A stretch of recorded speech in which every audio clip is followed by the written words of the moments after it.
So once again welcome to all of you. आप सबों का आज के सेशन में क्लास में बहुत बहुत स्वागत है। उम्मीद है आप सभी बहुत अच्छे हैं, अपनी प्रिपरेशन अच्छे से कर रहे हैं and most important you all are doing good for paper 1 and paper 2 also. ठीक है, so I can see Sukanti welcome, Shraddha, Shridhar, Saroj, सान, Upasana, Arpita, Ranjita, Kartik, heroes and everyone. So let's begin with the question number 1.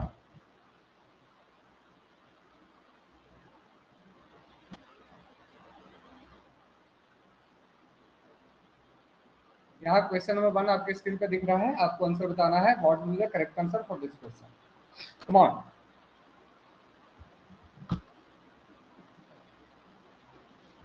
ये किनकी स्टेटमेंट है? Administration has to do with getting things done with the accomplishment of defined objective. आपने जो भी अपने ऑब्जेक्टिव को define किया है उसे फुलफिल करने के लिए एडमिनिस्ट्रेशन जो है उस चीज को बस करना चाहता है। So the correct answer for this question will be option number A. ठीक है, इस क्वेश्चन का करेक्ट आंसर होगा आपका option number A, Luther Gulick. Luther Gulick ने इस स्टेटमेंट को दिया है, administration has to do with getting things done with the accomplishment of defined objective. ठीक है, अगर मैं आप लोगों से पूछूं कि who gave the concept of management by objective, तो क्या होगा answer? Management by objective, MBO का कॉन्सेप्ट। Who gave the concept of MBO? Very good. The answer would be Peter Drucker. Is it?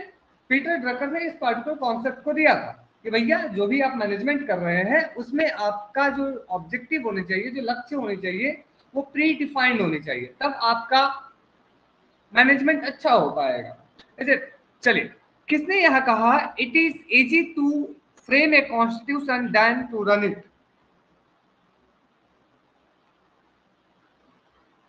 It is easy to frame a constitution than to run it.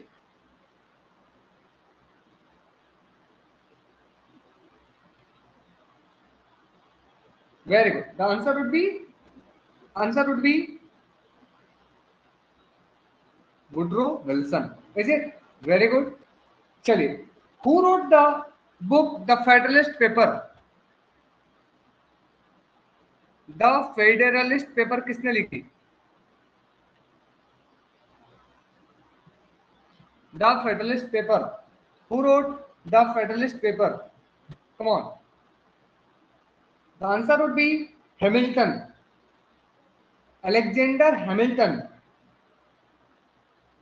ठीक है, Alexander Hamilton. ये क्यों इतना famous है? क्योंकि इस पार्टिकुलर अंक में सबसे पहली बात पर्पस ऑफ पब्लिक एडमिनिस्ट्रेशन के बारे में डिस्कस किया गया था।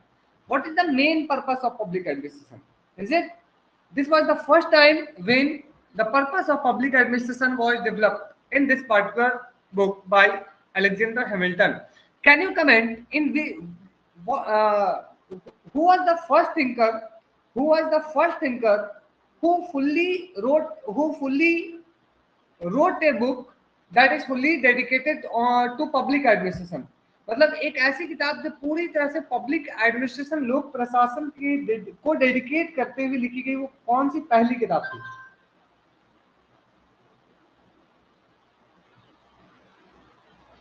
LD. White. Is it? Introduction to the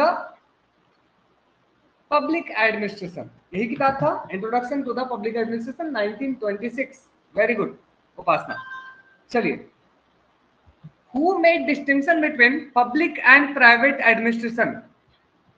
public और प्राइवेट एडमिनिस्ट्रेशन के बीच में किसने डिस्टिंक्शन किया?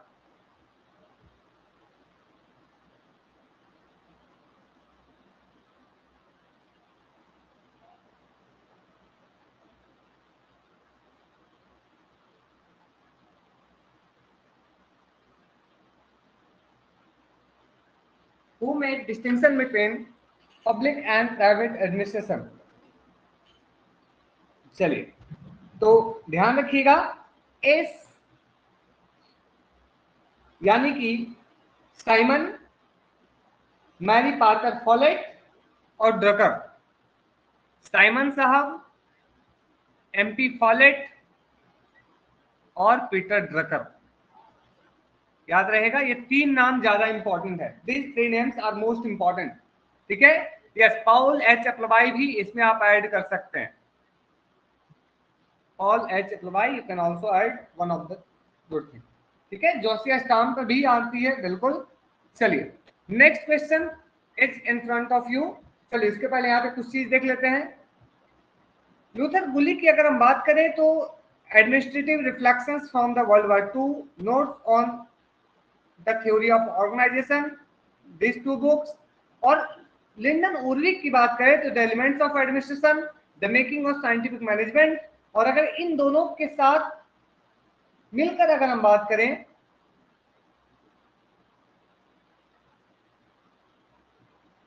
फॉलेट नहीं होगी डिफरेंस में। अच्छा ठीक है, मैं थोड़ी देर में इसको कंफर्म कर देता हूँ। ठीक है श्रद्धा, मुझे जहां तक याद आ रहा है अभी एमपी फॉलेट, साइमन, ठीक है, ये भी है इसमें। एमपी फॉलेट है, साइमन है, उर्विक भी है। ठीक है, इसलिए मैं थोड़ा देर में कंफर्म कर देता हूँ। ठीक है, ओके। अब इन दोनों ने मिलकर लिखा है द साइंस ऑफ एडमिनिस्ट्रेशन। ठीक है, ये आप लोगों को याद होगा। और जो एक्रोनिम है पी पोस्टकॉर्प का, ये गुलिक के द्वारा ये किया गया है। ठीक है, चलिए नेक्स्ट इसके बताइए। Who wrote new patterns of management the human organisation. 2 book है, पहली बुक यहाँ है, दूसरी बुक यहाँ है। मैं अभी क्लियर कर दूंगा, आप लोग परेशान बिल्कुल ना हो। ठीक है,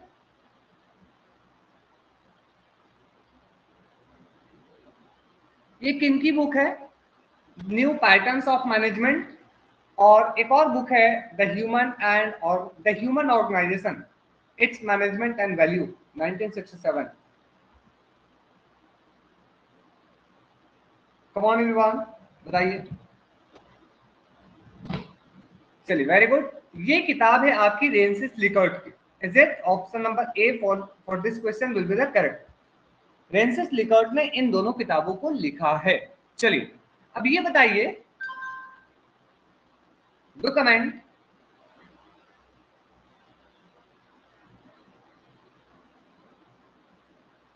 who gave the theory of Z. Who gave the theory of Z, हमने पढ़ाया था काफी अच्छे से।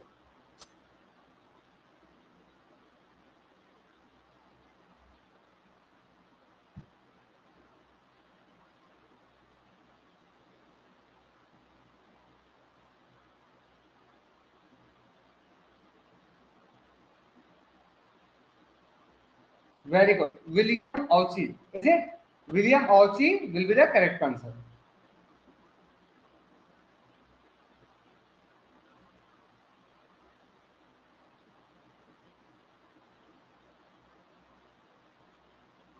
चलिए next question. The acceptance theory of authority is facilitated by dash of individual participant of the organization. यहाँ पे कौन सा fill होगा बताइए।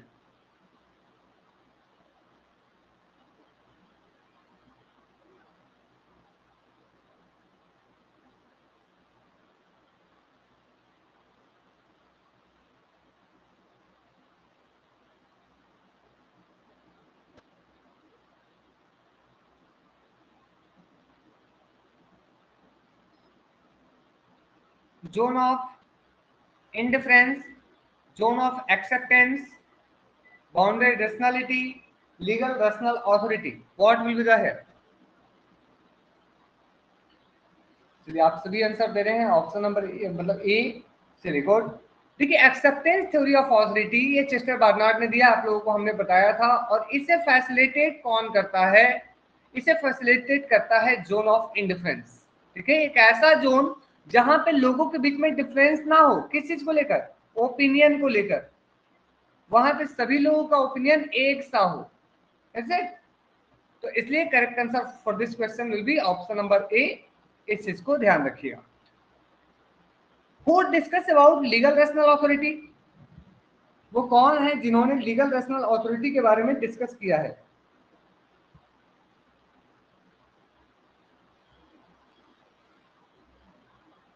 Max Weber. Very good, okay. Who stated that principles of public administration are mainly proverbs. जो principles है public administration के वो क्या है, तो वो कहावत है। Very good, the answer would be Herbert Simon. Then do comment कि इन्होंने जो किताब लिखी थी एडमिनिस्ट्रेटिव बिहेवियर, ये कब पब्लिश हुई थी? In which year the book administrative behaviour was publish?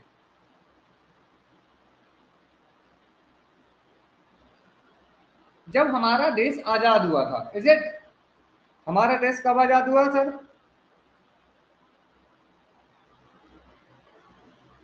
1947। इस चीज को ध्यान रखिए। और इन्होंने जो बुक लिखा द प्रोवर्ब्स ऑफ एडमिनिस्ट्रेशन, वो कब पब्लिश हुआ था? In which year the book the proverbs of administration was publish? बताइए। ये एक साल पहले 1946 में हुआ था।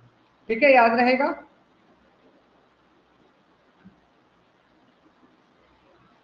चलिए, who stated that there are three problems in the science of administration?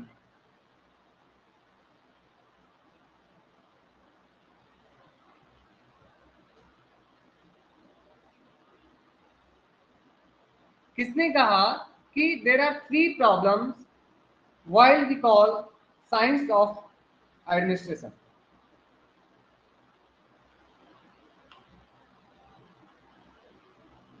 Very good, the answer would be Robert Dahl.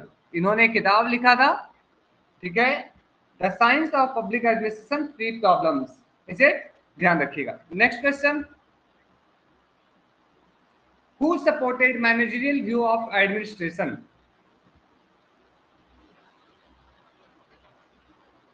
Who among the following supported managerial view of administration?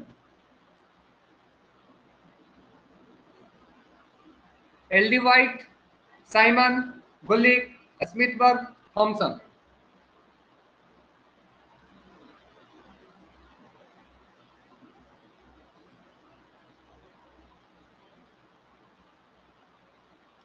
Very good. The answer would be Herbert Simon, Luther Gulick, Smithburg and Victor Thompson. Is it 2, 3 and 4? ये जो है ये support करते हैं कि public administration जो है वो एक मैनेजरियल व्यू है। एंड मैनेजरियल कहने का मतलब क्या है? क्या ये लेजिस्लेचर के साथ एसोसिएटेड है? क्या ये एग्जीक्यूटिव के साथ एसोसिएटेड है? क्या ये जुडिशरी के साथ एसोसिएटेड है? या ऑल द अबव? क्या होगा? A B C D, A B C D क्या होगा? मैनेजरियल कहने का मतलब ए है, बी है, सी है या डी है? What is the meaning of managerial? बताइए सभी लोग, what is the meaning of managerial? Managerial कहने का मतलब क्या? सभी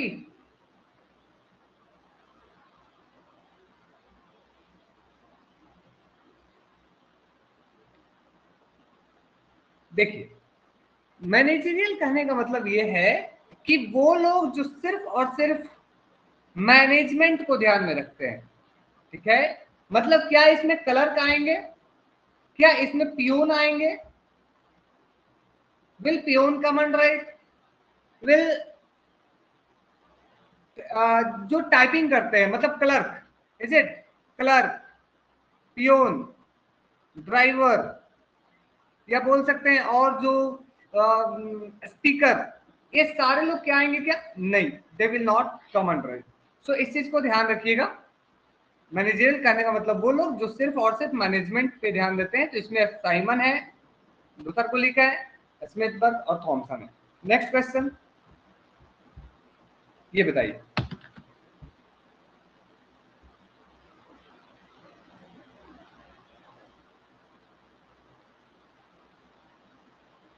अभी तुरंत हमने पढ़ा, just we have done it.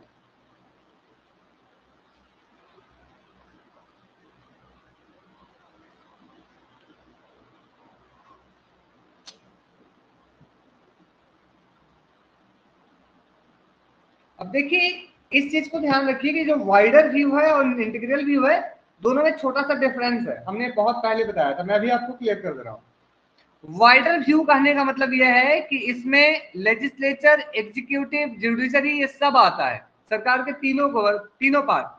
और इंटीग्रल कहने का मतलब यह है कि जिसमें पियोन, क्लर्क, ड्राइवर एंड सब टेक्निकल वर्क ये सारे लोग आते हैं। तो इन दोनों में थोड़ा डिफरेंस है। Integral view, wider view, narrower view, managerial view, थोड़ा सा डिफरेंस है। तो बताइए क्या होगा इसका answer? What will the correct answer?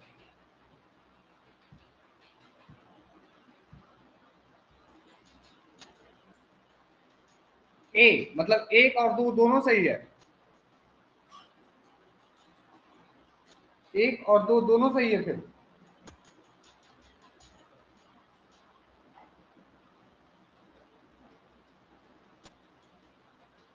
चलिए इसे समझते हैं, शायद थोड़ा कंफ्यूजन है सभी के अंदर में। ध्यान दीजिए, देखिए जब हम लोग ये पढ़ते हैं कि सर पब्लिक एडमिनिस्ट्रेशन जो है, please listen carefully, public administration जो है उसकी एरिया क्या है, ठीक है। तो हम लोग ये पढ़ते हैं कि पब्लिक एडमिनिस्ट्रेशन जो है एक तो ये नैरो है और एक क्या है, वाइडर है। पहला तो ये पढ़ते हैं कि ये नैरो व्यू है, एक वाइडर व्यू है। नैरो व्यू कहने का मतलब ये होता है कि जब हम ये कहते हैं कि गवर्नमेंट में जो लेजिस्लेचर है, एग्जीक्यूटिव है, जुडिशरी है, सिर्फ और सिर्फ एग्जीक्यूटिव से एसोसिएटेड हो, मतलब सिर्फ और सिर्फ नियमों और कानूनों के क्रियान्वयन से एसोसिएटेड हो। समझ पा रहे हैं? सिर्फ और सिर्फ उसे लागू करने से एसोसिएटेड हो, तो दिस इज एग्जीक्यूटिव, मतलब नैरो व्यू। और जब ये कहते हैं कि पब्लिक एडमिनिस्ट्रेशन सिर्फ और सिर्फ नियमों और कानूनों को बनाने नहीं बल्कि उसे लागू करने, फिर उसमें जुडिशरी का जो काम होता है वो तीनों जो आ जाता है वो वाइडर व्यू के अंतर्गत आ जाता है। और जहां तक की बात है कि पब्लिक एडमिनिस्ट्रेशन के अंतर्गत कौन आते हैं, मतलब लाइक इससे हम लोग फिर डिवाइड करते हैं इंटीग्रल व्यू और मैनेजरियल व्यू, ठीक है। अब क्या है यहां पे ध्यान दीजिएगा, जब हमने ये कहा है कि नैरो व्यू के अंदर में क्या है, एग्जीक्यूटिव है, तो अब अगर आप इसे दो भाग में बांटेंगे तो अब क्या आएगा कि ये एग्जीक्यूटिव पार्ट में कौन, जैसे अगर मान लिया जाए कि जो मोहम्मद इरफान है इनको एक आईपीएस ऑफिसर बना दिया जाता है, इसे मोहम्मद इरफान जो है आईपीएस ऑफिसर है, तो इनके ऑफिस में सिर्फ ये अकेले तो नहीं बैठेंगे, इनके साथ इनको हेल्प करने के लिए कई सारे लोग होंगे, ऐसे कई तरह तरह के टेक्निकल लोग होंगे, ठीक है। तो ये यहाँ पे ये कहा जाता है कि इंटीग्रल व्यू यानी कि मोहम्मद इरफान के साथ आने वाले वो सारे लोग, चाहे वो पियोन हो, चाहे वो ड्राइवर हो, चाहे वो टेक्निकल वर्क्स हो, चाहे वो क्लर्क हो, चाहे वो मैनुअल वर्क्स हो, वो जब सारे के सारे इस वाले व्यू के अंतर्गत आएंगे तो इसे कहा जाता है इंटीग्रल व्यू। और इसके अंतर्गत आप समझ पा रहे होंगे ये है आपका इंटीग्रल व्यू। और जब मैनेजरियल व्यू कहते हैं मतलब सिर्फ और सिर्फ सीईओ, समझ पा रहे हैं, सिर्फ और सिर्फ वो लोग जो सिर्फ मैनेजमेंट का काम करते हैं, बाकी उनके हेल्पर, क्लर्क, चपरासी, प्योन, पानी देने वाले, खाना बनाने वाले, वो कोई इसके अंतर्गत नहीं आएंगे। समझ पाए? क्लियर अब सभी को? Is it clear? अभी भी डाउट है, कंफ्यूजन है, कोई दिक्कत, समस्या?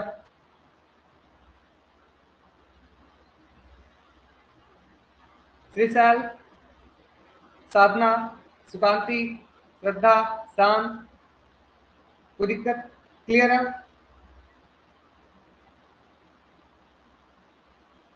तो अब बताइए इसका आंसर क्या हो सकता है? अब इतना एक्सप्लेन करने के बाद what will be the correct answer for this question?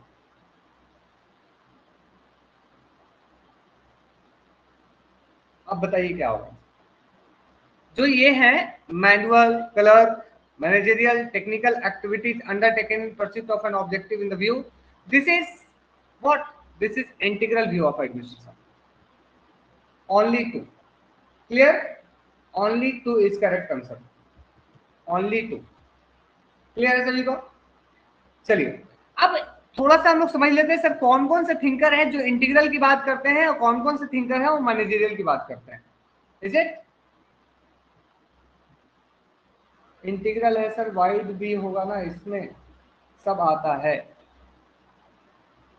श्रद्धा, मैं उस बात को समझ पा रहा हूँ कि वाइड कहने का मतलब सब कुछ, बट वाइड किस सेंस में कहा है? वाइड का मतलब यह है कि जहां पर लेजिस्लेचर भी आए, सरकार के सारे हिस्से इसमें आ जाए। देखिए, जैसे कि ये कहा जाए कि पब्लिक लोक प्रशासन किससे एसोसिएटेड है। अगर आप लोगों से नॉर्मली एक बात पूछ लिया जाए कि बताइए लोक प्रशासन का महत्व कहाँ है, तो आप में से मैक्सिमम लोग बताएंगे सर कार्यपालिका में है, बताएंगे ना, कार्यपालिका में मतलब एग्जीक्यूटिव में है। समझ पा रहे हैं? जबकि जो वाइडर व्यू है उसमें सब कुछ आएगा, लाइक आपका लेजिस्लेटिव असेंबली भी आएगा, आपका जुडिशरी का पार्ट भी आएगा, आपका एग्जीक्यूटिव का पार्ट भी आएगा, तो सब कुछ आएगा। तो बिल्कुल बोल सकते हैं आप कि वाइडर व्यू जो है वो कहीं ना कहीं आपका ये जो पॉलिटिक्स एडमिनिस्ट्रेशन डाइकोटॉमी है इसे वो चैलेंज करने की कोशिश करता है। क्लियर? आई होप अब क्लियर होगा। चलिए, तो अब हम लोग थोड़ा सा बात कर लेते हैं कौन कौन से थिंकर किस में आते हैं। तो अगर हम बात करें तो हमने आपको याद दिलाया था एक फॉर्मूला, और वो फॉर्मूला क्या था? www.dpi, कभी याद करवाया आपने? www.dpi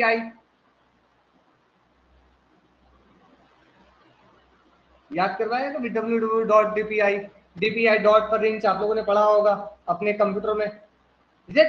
तो ये आई का मतलब क्या है? Integral view. आई का मतलब क्या है? Integral view. आई का मतलब यहाँ पे इंटीग्रल व्यू है। और इंटीग्रल व्यू से कौन आते हैं? तो सर विल्सन आते हैं, वुड्रो विल्सन। एलडी वाइट आते हैं, और डी और पी है, डी से डिमॉक, डिमॉक और पिफनर। याद रहेगा, विल्सन, वाइट, डिमॉक और पिफनर। विल्सन, वाइट, डिमॉक और पिफनर। ठीक है, they all together come under it. Drucker यहां नहीं आते हैं, Upasana, this is not Drucker, this is Dimock, Marshall Dimock. ठीक है, अब अगर हम बात करें कि मैनेजरियल व्यू, ठीक है, सॉरी माफ कीजिएगा,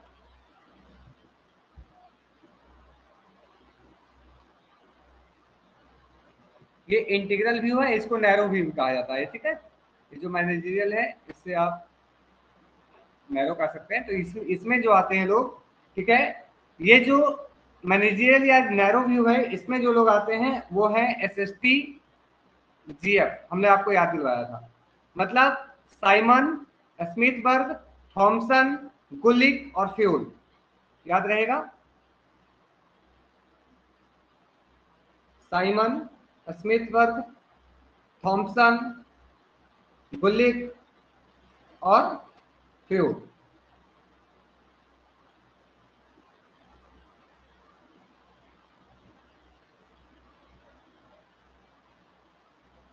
हाँ, मैनेजरियल व्यू तो नैरो ही है, एक तरह से बोल सकते हैं आप। समझ पाए? वो तो छोटा है ना अपने आप में। समझ पाए? ठीक है, तो याद रखिएगा यहाँ पे एक साथ एक हमने एक और वर्ड बनाया था, वॉली। वॉली का मतलब विलोबी। ठीक है, मैं फिर से रिपीट कर रहा हूँ, आप लोग हमेशा याद रखिएगा, S S T G F वाली, S S T G F वाली। ठीक है, S S T G F वाली कहने का मतलब क्या है कि Simon, Smithburg, Thompson, Gulick, Fayol, Willoughby, ये जो आते हैं ये मैनेजरियल व्यू से आते हैं। ठीक है, वहीं आप याद रख सकते हैं WWDPI, WWDPI मतलब विल्सन, वाइट, डिमॉक और पिफनर, ये इंटीग्रल व्यू से आते हैं। क्लियर सभी को?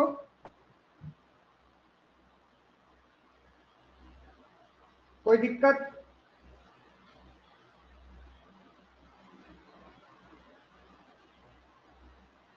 ठीक है, एक और क्लासिफिकेशन है जो आप लोग याद रख सकते हैं कि पब्लिक एडमिनिस्ट्रेशन को कुछ थिंकर आर्ट मानते हैं, this consider it as art, some are consider it as science.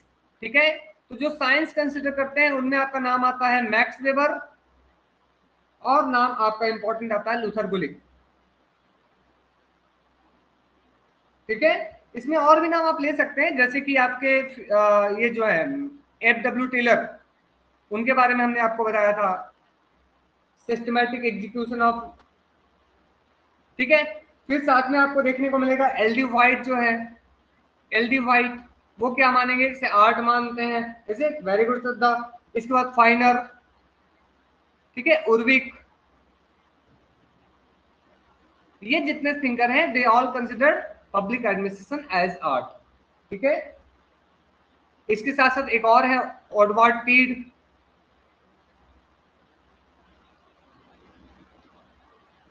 ठीक है। चलिए आगे बढ़ते हैं, next question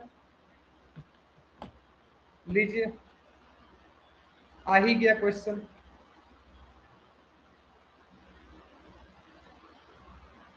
only executive branch of government, इनमें से कौन है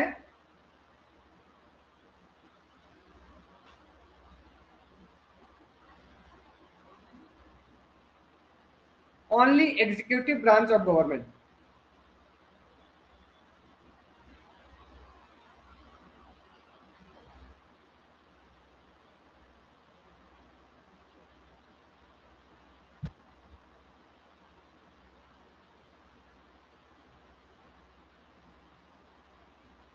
Who among the following says that public administration includes the operations of only executive branch of government?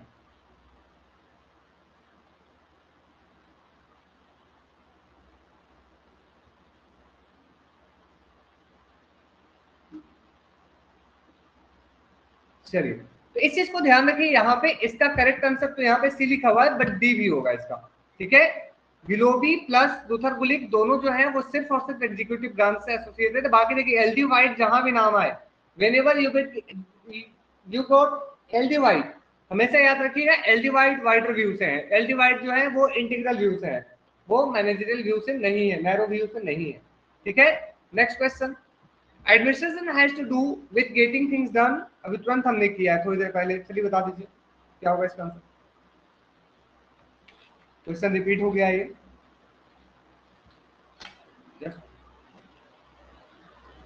क्या होगा इसका आंसर, अभी थोड़ी देर पहले किया है आपने, 2 मिनट पहले।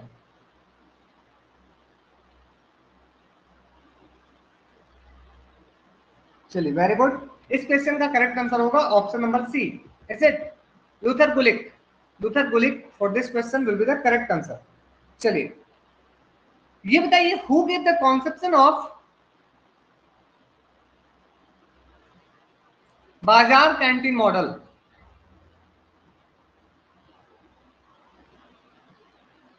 एक और है शाला मॉडल, एक और है इकोलॉजिकल अप्रोच, एक और है एग्रेरिया इंडस्ट्रिया मॉडल, ट्रांजिशिया भी आप बोल सकते हैं। तो आंसर होगा सभी में एफ डब्ल्यू रिक्स, ठीक है। एफ डब्ल्यू रिक्स will be the correct answer for all of them. चलिए, पब्लिक पॉलिसी री मेकिंग, पब्लिक पॉलिसी मेकिंग री एग्जामिन, लेकिन की बुक है public policy making re-examined? Who wrote public policy making re-examined? Very good. ये जो है कल ड्रॉ, ठीक है।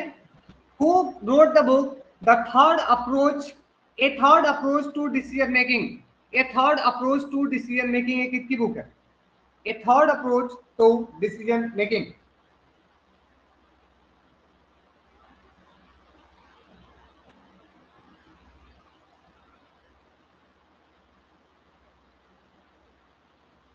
Simon Lindblom. चलिए अभी मैं आपको एक बुक की एक कॉन्सेप्ट का नाम बताऊंगा तो आप तुरंत आंसर बता देंगे। मिक्स्ड स्कैनिंग मॉडल किसका था? मिक्स्ड स्कैनिंग मॉडल किसकी थी? अमिताई इज्जियोनी, ठीक है। तो उन्होंने ही दिया है किसका कॉन्सेप्ट, एक third approach to decision making, ठीक है। चलिए ये बताइए कि जिस तरह से फ्योल और एफ डब्ल्यू टेलर ने इकोनॉमिक मैन की बात की थी, तो इसकी जगह पे साइमन ने कौन सा कॉन्सेप्ट दिया? इकोनॉमिक मैन को क्रिटिसाइज करते हुए उन्होंने कौन सा मॉडल दिया? ठीक है, the model of social man, administrative man. Administrative man. He criticized the concept of economic man and he gave the concept of administrative man. ध्यान रहेगा.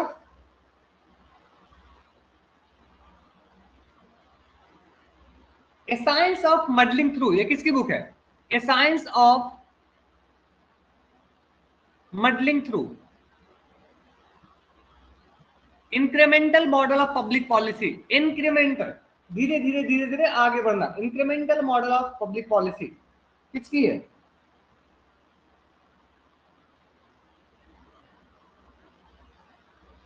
The answer would be Charles A. Lindblom. Is it? Charles A. Lindblom. ध्यान रखिएगा इस चीज को. ठीक है. Please remember it. These things are very important for your exam. चलिए next question. Public administration is heart of problem of modern government. ये किसने कहा है? Who stated that public administration जो है ये मॉडर्न गवर्नमेंट की प्रॉब्लम्स की हार्ट है.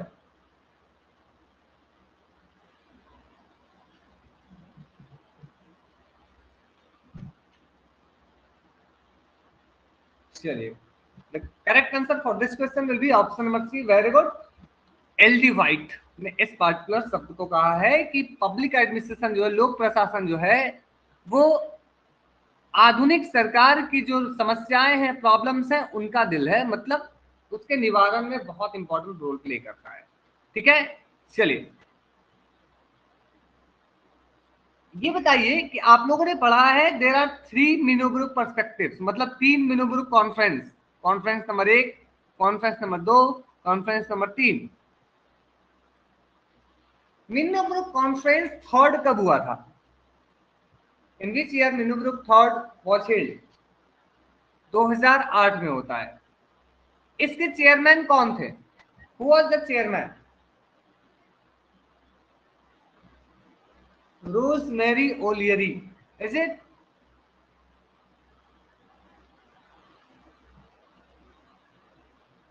चलिए वेरी गुड. अब इसका मेन मुद्दा क्या होता है? What was the main purpose of this particular event, Minnowbrook third conference? Public administration in the time of globalization. Public administration as policy making. Is it? Policy making, citizen oriented, इन चीजों की यहाँ पे discussion की जाती है. वहीं जो मिनो ग्रुप कॉन्फ्रेंस 2 होता है उसके चेयरमैन कौन थे? वो द चेयरमैन. ये होता है उससे 20 साल पहले 1988 में. Chairman was Frederiksen. ठीक है, जॉर्ज फ्रेडरिक्सन. Very good.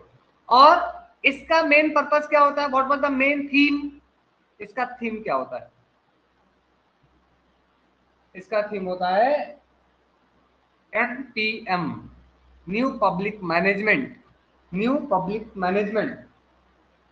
अच्छा ये बताइए, न्यू पब्लिक मैनेजमेंट और न्यू पब्लिक एडमिनिस्ट्रेशन जो यहाँ पे आता है, इन दोनों के बीच में खास डिफरेंस क्या होता है? What was the main difference? सबसे मुख्य उद्देश्य या मुख्य डिफरेंस क्या था?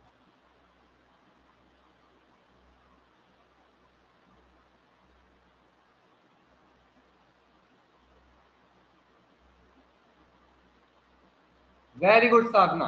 Economic efficiency, profit factor. Is it? Profit efficiency. जैसे अगर हम बात करें तो ये न्यू पब्लिक एडमिनिस्ट्रेशन में सबसे बड़ी बात ये थी कि यहाँ पे प्रॉफिट फैक्टर को हटा दिया गया था, या बोले तो पब्लिक इंटरेस्ट के लिए सब कुछ किया जाना शुरू किया गया था. लेकिन पब्लिक से हटाकर न्यू पब्लिक मैनेजमेंट क्या किया गया? मार्केट ओरिएंटेड कर दिया गया. Market oriented, maximum profit, maximum. Is it? तो इस चीज को ध्यान रखिएगा. बिल्कुल 3E के कॉन्सेप्ट जो है वो यहाँ पे निकल कर सामने आता है. तो यहाँ पे आता है न्यू पब्लिक मैनेजमेंट. और ये न्यू पब्लिक मैनेजमेंट जो है, इस टर्म को किसने क्वाइन किया? Who coin the term new public management?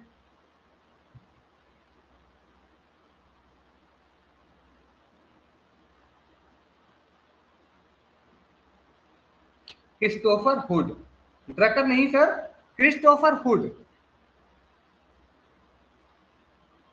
Christopher Hood ने इस टर्म को दिया न्यू पब्लिक मैनेजमेंट। वहीं न्यू पब्लिक एडमिनिस्ट्रेशन की बात करें तो इसके चेयर कौन थे? Very good, Dwight Waldo. Is it? Dwight Waldo was the chairman of first Minnebrook Conference, which was held in which year? 1968, जो 1968 ईस्वी में होता है। इस चीज को ध्यान रखिएगा। Who wrote the book? Very good, Frank Marini ने क्या किया था? इस सभी को समराइज किया था किस बुक में? Towards a new public administration the Minnowbrook perspective 1978, towards a new public administration Minnebrook perspective. The question is, who wrote the book Public Administration in a Time of Turbulence?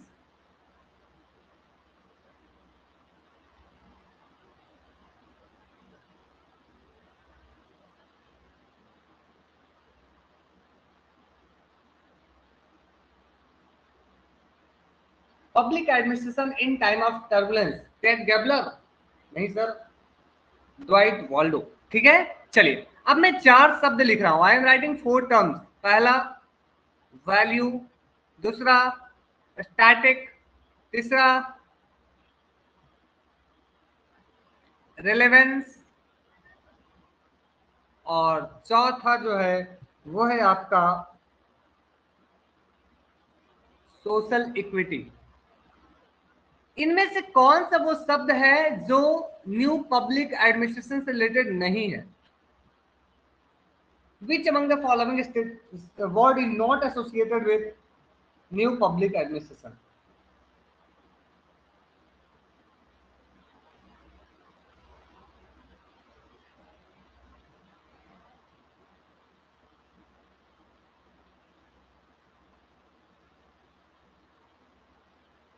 Very good everyone.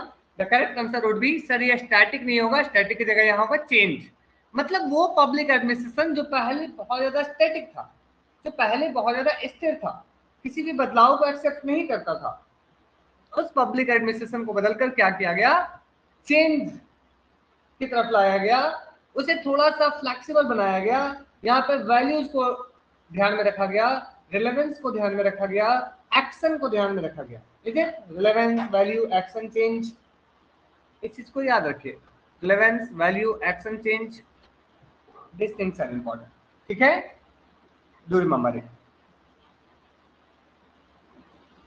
Who is considered as father of development administration? Father of development administration.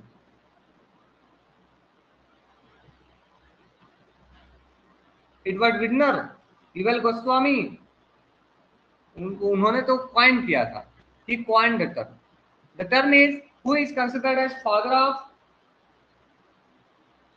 Frank J. Goodenough? The answer would be very good, Arpita and Upasna. Congratulations. Hero, शायद आप भी वही लिख रहे थे, Grant. Very good, George Grant. जी sorry, ऐसे लिखते हैं इनको, GANT, George Grant. Clear? He is considered as father of development administration. चलिए नेक्स्ट क्वेश्चन, आगे बढ़ते हैं। ये बताइए, पढ़िए ध्यान से।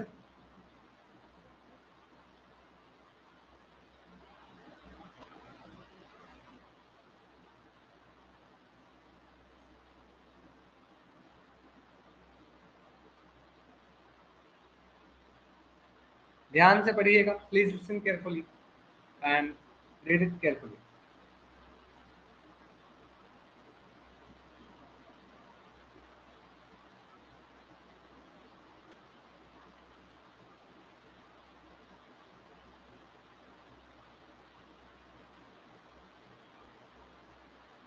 Okay, everyone is going for option number D, मतलब Woodrow Wilson is as founder of discipline. ठीक है, ठीक है, ठीक है, ठीक है, very good everyone. The correct answer for this question will be option number D.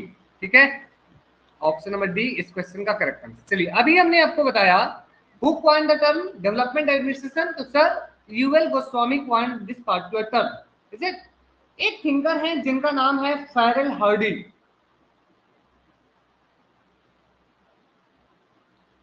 इन्होंने कहा है, ध्यान रखिएगा, कि डेवलपमेंट एडमिनिस्ट्रेशन जो टर्म है ये एक बहुत ही पुराना कॉन्सेप्ट है। और इस शब्द का प्रयोग किसने किया था? तो उनके अनुसार Donald C Stone, Donald C Stone. Ferrel Heady के अनुसार इस शब्द का इस्तेमाल डोनाल्ड सी स्टोन ने किया था। याद रहेगा?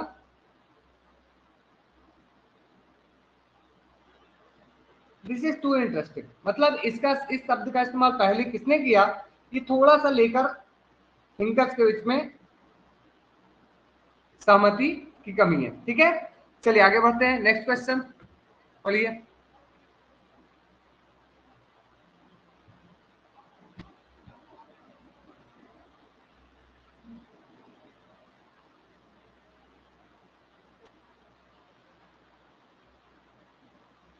read it carefully।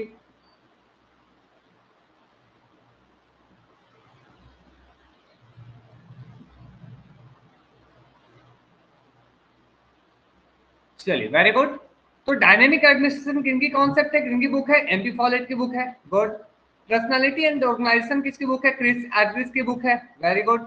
Ecology of administration किसकी बुक है? पब्लिक एडमिनिस्ट्रेशन, एफडब्ल्यू की बुक है। ह्यूमन साइड ऑफ एंटरप्राइज किनकी बुक है? सर एल्टन मेयो की नहीं है। किनकी बुक है, कौन बताएंगे? एमसीसी। अच्छा, very good. Douglas McGregor. ठीक है, डगलस एमसी ग्रेगर की बुक है। डगलस एमसी ग्रेगर की बुक है। Very good. तो एल्टन मेयो ने कौन सी किताब लिखी थी? Which books were written by McGregor? The industrial problem of human civilisation, the social problem of industrial civilisation, the political problem of industrial civilisation. These were books written by Elton Mayo. Social problem, political problem और ऐसी चीजें उन्होंने लिखी थी। ठीक है, ध्यान रहेगा। चलिए, अभी हमने जो बताया था relevance, value, action, change, social equity, ये 5 वो शब्द हैं जिस शीर्षक के साथ न्यू पब्लिक एडमिनिस्ट्रेशन जो बुक पब्लिश किया गया 1971 में, towards a new public administration the Minnowbrook perspective by Frank Marini, इसी 5 टाइटल के साथ ये बुक पब्लिश किया गया था। याद रहेगा? With these 5 titles, this book was published. Will you remember? Who is considered as father of comparative public administration? Father of comparative public administration.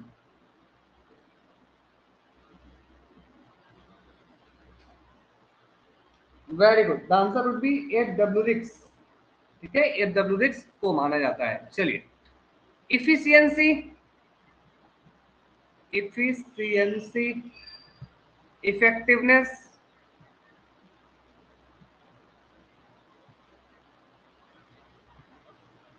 Economy और इकोलॉजी, इनमें से वो कौन सा शब्द है जो एनपीएम से संबंधित नहीं है, न्यू पब्लिक मैनेजमेंट से संबंधित नहीं है? Efficiency, effectiveness, ecology and economy. Which term is not associated with NPM, new public management?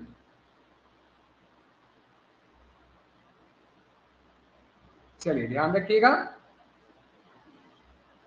The correct answer would B ecology. ठीक है, बिकॉज इकोलॉजिकल अप्रोच की इस्तेमाल किसने किया है? तो डब्ल्यू ने किया है। ठीक है, चलिए ये बताइए, who use the concept of system approach in public administration?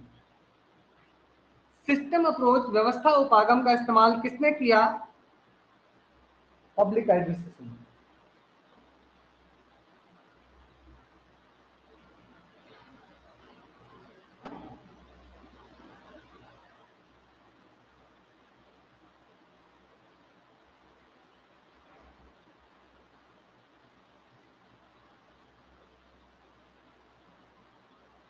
Chester आई बागनार्ड में। Very good. चलिए एक और क्वेश्चन मैं आप लोग से पूछ रहा हूँ कि न्यू पब्लिक मैनेजमेंट आप लोगों ने शब्द सुना है, किसने कॉइन किया है अभी पता है। इसे एक्सप्लेन करते हुए किस थिंकर ने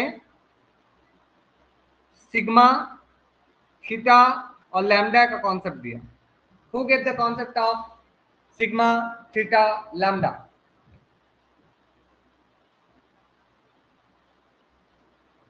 बताइए।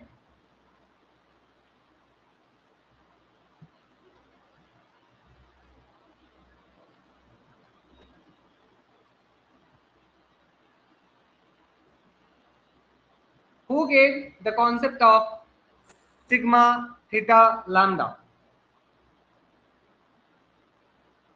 चलिए ध्यान रखिएगा, जिस थिंकर ने इस पार्टिकुलर शब्द को कॉइन किया है, ठीक है, यानी कि क्रिस्टोफर हुड, उन्होंने ही न्यू पब्लिक मैनेजमेंट को एक्सप्लेन किया। It is like sigma, theta और लैम्डा। सिग्मा कहने का मतलब जो हमारा न्यू पब्लिक मैनेजमेंट है इसमें 3E का कॉन्सेप्ट है, asset, economy, effectiveness and efficiency. और थीटा कहने का मतलब क्या है? ये सत्यनिष्ठ है, मतलब सभी के लिए एक समान है, अनबायस्ड है। समझ पा रहे हैं? अनबायस्ड है, सबके लिए एक समान है। और applicable in each and every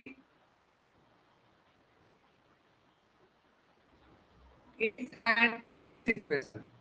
मतलब मैनेजमेंट का कॉन्सेप्ट है ये स्थिति में। मेरी आवाज चली गई?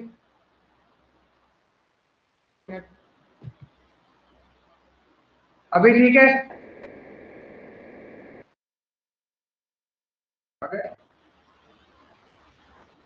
हमारे ऑडिबल ना हो? अभी ठीक है? अब जा रही है मेरी आवाज?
मेरी आवाज जा रही है?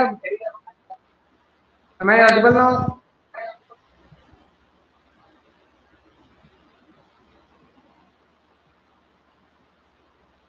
ठीक हो रही है? चलिए अब ठीक है? हमारे ऑडिबल ना हो? Everything is fine, clear? चलिए ठीक है, ओके। नेक्स्ट क्वेश्चन, चलिए क्वेश्चन करते हैं।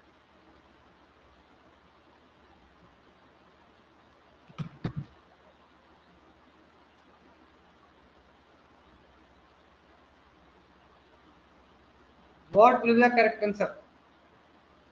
Not correctly matched.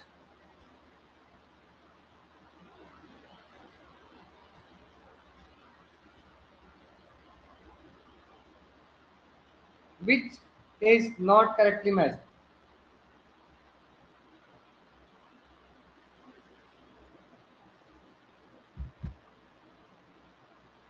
चलिए ध्यान रखिएगा, तो इसमें ऑप्शन नंबर डी बिल्कुल, D will be the correct answer for this question.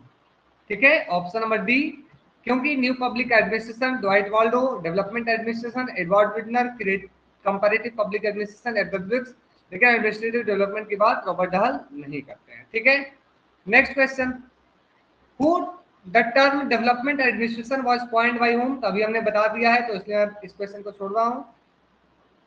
Goswami साहब इसको कॉइन करते हैं। नेक्स्ट क्वेश्चन बताइए, इसे करेक्टली मैच कीजिए आप। देखते हैं क्या होता है।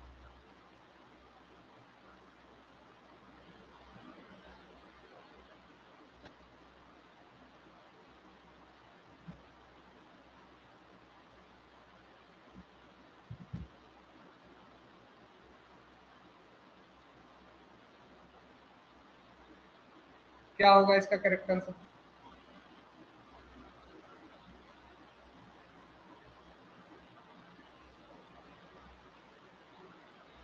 Very good. The correct answer for this question will be option number B, क्योंकि सर सबसे पहले टेक्सटाइल मिल एक्सपेरिमेंट होता है, उसके बाद illumination experiment, mass interviewing experiment, और लास्ट में होता है बैंक वायरिंग एक्सपेरिमेंट। ठीक है, तो ऑप्शन नंबर बी इस क्वेश्चन का करेक्ट होता है, करेक्ट आंसर है। और इन सभी को किया है एल्टन मेयो ने। हॉर्थन एक्सपेरिमेंट, अच्छा इसमें से कौन सा एक एक्सपेरिमेंट है जो हॉर्थन एक्सपेरिमेंट का हिस्सा नहीं है? Which experiment is not a part of हॉर्थन experiment? Very good. Textile mill experiment जो है ये अलग से किया गया था हॉर्थन में, 1, 3, 4, और एक और कौन सा था? Sentiments, first inquiry. ठीक है, चलिए आगे बढ़ते हैं। रिले असेंबली टेस्ट जो था वो नहीं था। ठीक है, चलिए नेक्स्ट पढ़िए से।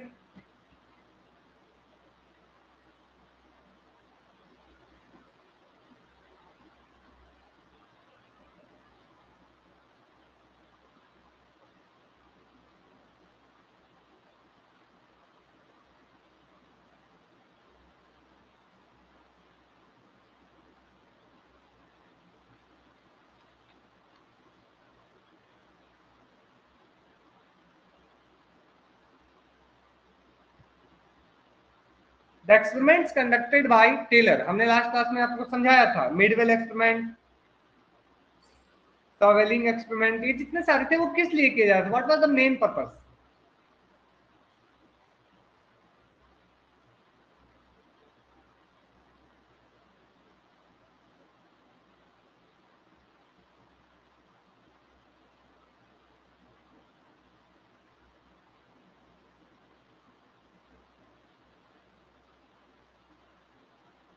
चलिए वेरी गुड। इस क्वेश्चन का करेक्ट आंसर होगा आपका, उसके पहले एक एक स्टेटमेंट को समझते हैं। क्या टेलर का मेन मकसद था मोटिवेशन वर्कर के समझना? Answer is no sir. क्या टेलर का मकसद ये था to understand the process of mental revolution? देखिए मेंटल रेवोल्यूशन की बात वो करते हैं, लेकिन उनका मेन मोटिव ये नहीं था कि कैसे हर लेवल पे जो वर्कर्स हैं, मैनेजर्स हैं, वो आपस में कोऑपरेट करें। उनका मेन मकसद ये नहीं था। मेन मकसद क्या था? इकोनॉमिक मैन का था, यानी कि to discover the best way. जैसे हमने आपको एक्सपेरिमेंट कल बताया था, परसों, तो हमने ये बताया था ना कि बेस्ट वे, कौन सा काम करने का तरीका सबसे अच्छा हो सकता है, सबसे इफेक्टिव हो सकता है, सबसे ज्यादा इकोनॉमिक हो सकता है और सबसे ज्यादा एफिशिएंट हो सकता है। तो ये to discover the best way to carry out a specific task, ये है to understand the human behavior. No, option number C is correct answer. Clear? C is correct answer for this particular question.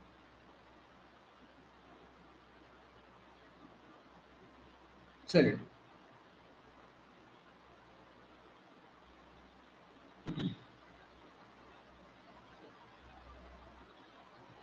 Okay, who did the motion study? Motion study की बात कौन करते हैं? Who discuss about motion study? भैया कितना production हो रहा है, कितना टाइम में हो रहा है, इसकी बात कौन करते हैं? Motion study, time study, differential piece rate plan, piece rate system.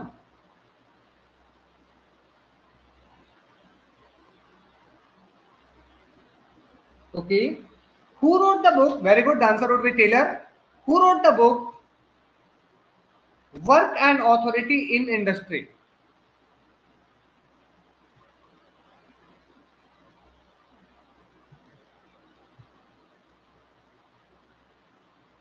Work and Authority in Industry. कौन बताएंगे?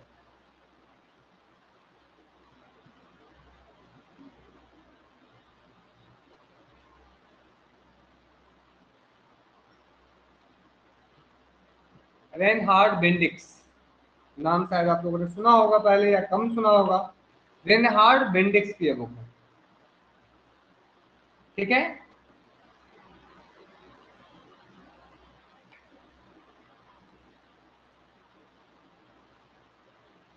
चलिए next question.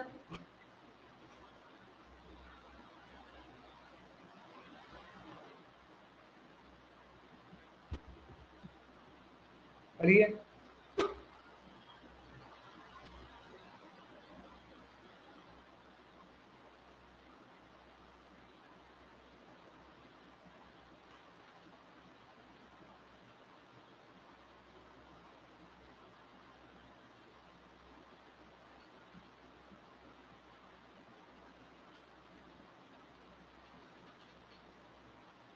Which of the following are not correct about system approach? व्यवस्था उपागम के बारे में कौन से दो स्टेटमेंट सही नहीं है?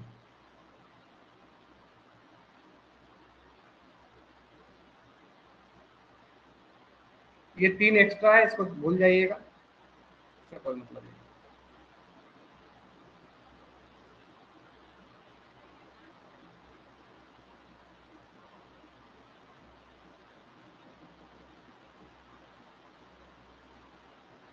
चलिए मैं इसमें ड्राइंग बना, अब बताइए आप।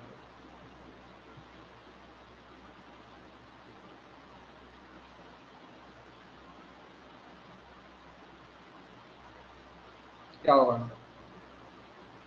ए और सी दोनों आंसर आ रहा है, आंसर ए भी आ रहा है, सी भी आ रहा है। चलिए पढ़ते हैं,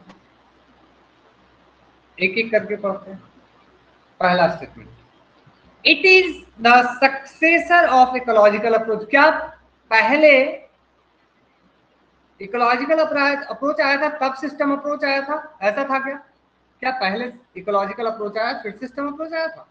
नो, पहले सिस्टम अप्रोच आया, इसके अंतर्गत इकोलॉजिकल अप्रोच आया, ठीक है। तो पहला स्टेटमेंट तो बिल्कुल गलत है, मतलब नॉट करेक्ट वाले में पहला ये भी सही हो सकता है, ये भी सही हो सकता, बी और डी तो भूल जाइए, बी और डी कभी सही नहीं हो सकता, आंसर दो एलिमिनेट हो गया पहले। अब आगे बढ़ते हैं।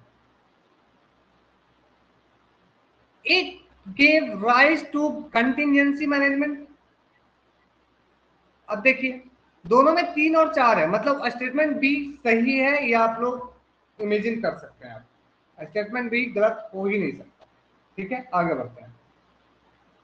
अब देखिए, it has the property of direct application to practical situation, पहला ये है, और दूसरा ये है कि जो सिस्टम अप्रोच है ये मल्टी डिसिप्लिनरी है। आपको कौन सा सही लग रहा है? विच among the following you got more correct, 3 या 4?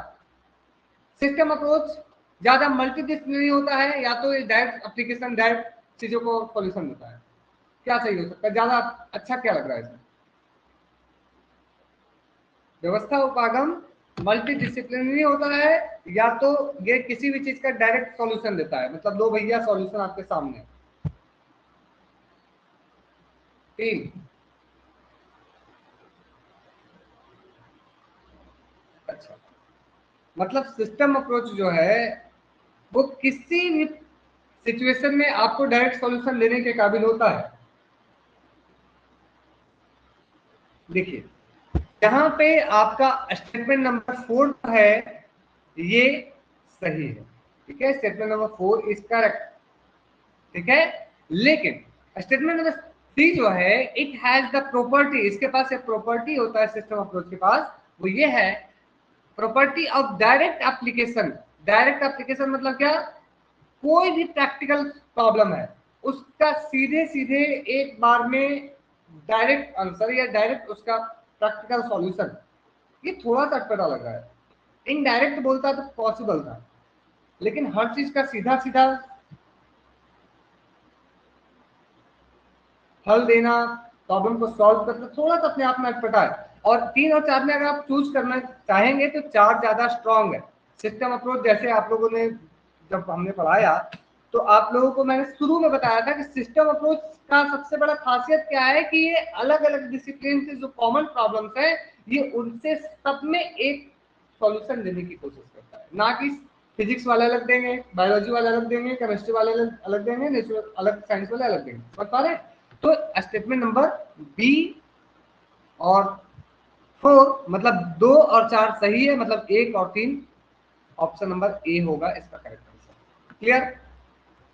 समझ पाए सभी लोग? Is it clear? कोई दिक्कत, शिकायत, प्रॉब्लम?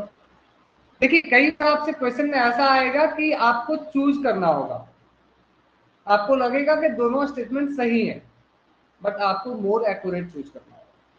मैं ये नहीं कह रहा कि ये स्टेटमेंट में सी पूरा गलत है, पूरा नहीं है गलत, बट आधा सही है, ये आधा आधा है। समझ पा रहे हैं? हर प्रैक्टिकल सॉल्यूशन डायरेक्ट नहीं दे सकता है। नेक्स्ट चलिए, हमने इस क्वेश्चन को पहले भी करवाया है आपके सामने, आज भी आया।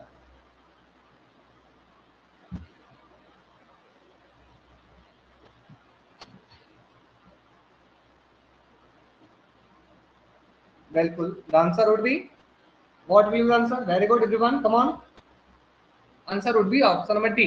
चलिए, अगर मैं आपसे पूछूं, चलिए इसका आंसर डी हो जाता है। नेक्स्ट क्वेश्चन आप लोग पूछते हैं, रेडी है, तैयार है, कोई दिक्कत तो नहीं है? My voice, screen, everything is good, clear and fine, कोई शिकायत?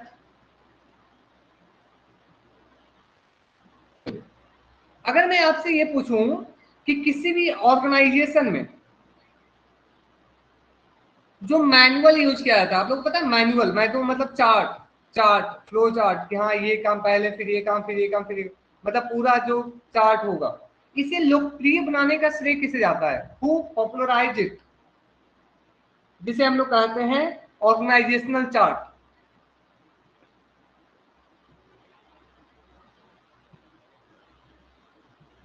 या फ्लो चार्ट, इसे किसने पॉपुलर किया? Who popularise it? एनीवन?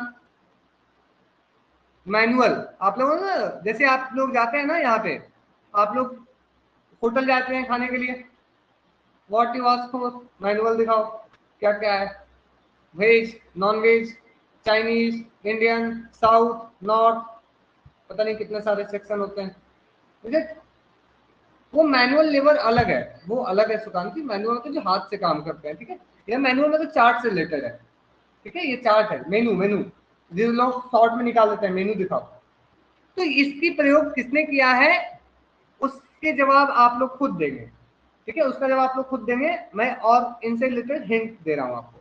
इन्होंने क्या किया है, लाइन और स्टाफ एजेंसी का कॉन्सेप्ट दिया है, he give the concept of line and staff agency, और उन्होंने ही इस दोनों टर्म को पॉपुलर किया है। अब बताइए क्या होगा answer? What will answer? Very good, answer would be Mooney and Reiley, ठीक है। इन्होंने कोऑर्डिनेशन को भी इंपॉर्टेंस दिया है, किसी भी संगठन में कैसे कोऑर्डिनेट किया जाए उसे लेकर सिद्धांत, या आपको हमने एक बताया था टर्म स्केलर चेन, इसका इस्तेमाल किसने किया है? Who use the term scalar chain?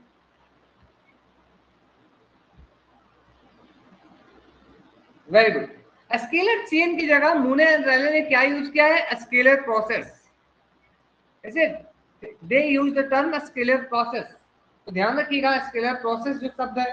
तो अगर आपसे एक क्वेश्चन पूछ दिया जाए, बताओ which among the following term is not associated with Mooney and Reiley, तो आपको याद रखना है कोऑर्डिनेशन, इसके बाद स्केलर प्रोसेस, इसके बाद आपका लाइन एंड स्टाफ का जो कॉन्सेप्ट है, इसके बाद आपको अभी हमने बताया मैनुअल या ऑर्गेनाइजेशनल चार्ट, इसके साथ साथ एक और कॉन्सेप्ट है, ठीक है, एक और कॉन्सेप्ट है जो है functional differentiate, you know functional differentiation. बताइए वो कौन से थिंकर हैं जो कहते हैं कि पॉलिटिकल डेवलपमेंट में बहुत जानना जरूरी है कि आपके देश में डिफरेंशिएशन है या नहीं है? कौन बताते हैं, बताइए। अलग अलग लोगों को अलग अलग काम मिला है, नहीं मिला है, बताइए, भूल गए? वो कौन है जो पॉलिटिकल डेवलपमेंट में एक्सप्लेन करते हैं कि this is very important factor to have political differentiation? Lucian Pye, very good Arpita, Lucian Pye के बारे में पढ़ाया था आपको ना, CDE, भूल गए? इक्विटी, कैपेसिटी, डिफरेंशिएशन, तो यही बात है, फंक्शनल डिफरेंशिएशन मतलब ऑर्गेनाइजेशन में जो अलग अलग लोग हैं वो अलग अलग फंक्शंस को कर रहे हैं। Okay, who give the idea of constructive conflict? देखो भैया, कॉन्फ्लिक्ट भी कंस्ट्रक्ट हो गया है। किसी भी ऑर्गेनाइजेशन में कॉन्फ्लिक्ट जो है वो चलता ही रहेगा, चाहे आप कितना भी कर लो।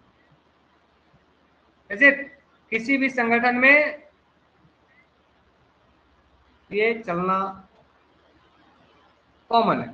इन्होंने 3 तरीके बताए जिससे आप किसी भी कॉन्फ्लिक्ट को सॉल्व कर सकते हैं। वो कौन कौन से थे? सबसे पहले भैया, हम तो सुपरस्टार हैं, डोमिनेट करेंगे। दूसरा क्या है? इंटीग्रेट करेंगे भैया, चलो हाथ मिला लेते हैं, ठीक है, इंटीग्रेट, तुम भी हाथ मिलाओ हम भी हाथ मिलाते हैं। और तीसरा क्या है? कॉम्प्रोमाइज करना, चलो तुम अपने रास्ता नापो हम अपना रास्ता नापते हैं। वही है, आगे से मुंह मत दिखाना, बस इस बार छोड़ रहे हैं, कॉम्प्रोमाइज कर लिए हैं। समझ पा रहे हैं? तो ये जो इंटीग्रेशन है, मतलब जब दोनों साथ में आके हाथ मिला रहे हैं, this is more good, this is best way of solving any problem. समझ पा रहे हैं? तो integration is the best way. Clear?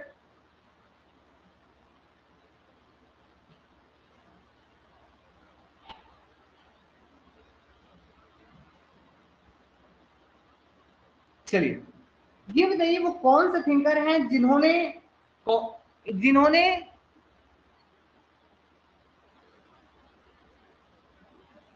Coordination को, कोऑर्डिनेशन का हिंदी पता है? समन्वय। समन्वय को किस थिंकर ने हार्मोनियस ऑर्डरिंग कहा है? Harmonious ordering, anyone? Yes, Usha, this is tough but again very important. Okay fine, ये बताइए किसने कोऑर्डिनेशन के बारे में यह कहा कि इट इज हार्मोनियस ऑर्डरिंग? मतलब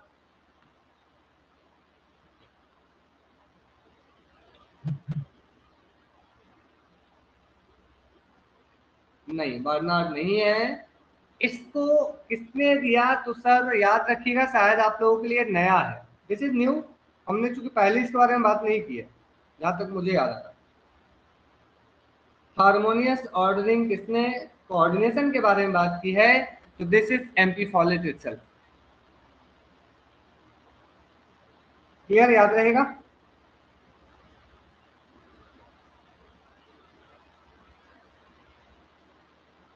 ठीक है, किए हैं? चलिए, तो मैं ही भूल गया किया हूँ कि नहीं किया हूँ, चलिए कोई बात नहीं। अब याद रखिए, मैं थोड़ा सा डीप जा रहा हूँ, ठीक है, मैं थोड़ा सा और डीप जा रहा हूँ ताकि अगर आपके एग्जाम में आ जाए तो आप गलत नहीं, मतलब मत करें, ठीक है। इसको ये आपके माइंड में रहे कि हाँ ऐसे भी चीज एग्जिस्टेंस में। उन्होंने बताया कि अगर आप कोऑर्डिनेशन कर रहे हैं, मतलब आप हार्मोनियस ऑर्डरिंग कर रहे हैं, तो इसमें 4 स्टेप्स हैं। There are 4 steps in harmonious ordering. In integration आप बोल सकते हैं, जो समन्वय आप करने जा रहे हैं उसमें 4 चीजें हैं।